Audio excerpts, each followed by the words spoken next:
শামীম, শিক্ষার্থীদের কর্মসূচি কেমন দেখছেন এবং শিক্ষকরাও তো যোগ দিয়েছেন, সে খবর একটু জানাবেন আমাদের।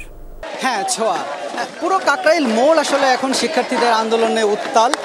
পুরো জগন্নাথ ক্যাম্পাসটাই আসলে এখন কাকরাইল উঠে এসেছে। পুরো পরিস্থিতি দেখলে এমনই মনে হয়। যমুনা স্মার্ট রেফ্রিজারেটর, স্মার্ট লাইফে স্মার্ট রেফ্রিজারেটর। তারা তাদের 3 দফা দাবি নিয়ে তাদের যে দাবি, সেই দাবির বিষয়ে তারা সোচ্চার আছেন। তারা বলছেন যে তারা দাবি আদায় ছাড়া আসলে কোনোভাবেই ক্যাম্পাসে ফিরবেন না, ক্লাস কক্ষে ফিরবেন না। শিক্ষার্থীদের সাথে তাদের শিক্ষকরাও আসলে তাদের আন্দোলনে যোগ দিয়েছেন।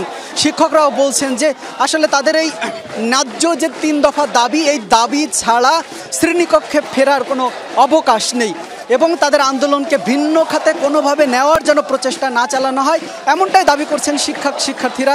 তারা বলছেন যে অতীতেও বারবার আমাদের আন্দোলনকে ভিন্ন খাতে প্রবাহিত করার চেষ্টা করা হয়েছে। আমাদের আন্দোলনের মধ্যপথে এসে সরকার বারবার প্রতিশ্রুতি দিয়েছে আমাদের যেসব দাবিগুলো সেগুলো বাস্তবায়নের, তবে প্রতিশ্রুতি দিলেও সেটা বাস্তবায়ন না হওয়ায় ক্ষোভ প্রকাশ করেন। তারা বারবারই বলছেন যে প্রতিশ্রুতির বাস্তবায়ন চাই, এবার বাস্তবায়ন ছাড়া কোনোভাবেই আসলে তারা ক্যাম্পাসে ফিরতে চান না, এমনটাই বলছেন শিক্ষকরা। সোয়া, জি, আমরাও শুনছিলাম শামীম আপনার মাধ্যমে। ধন্যবাদ আপনাকে।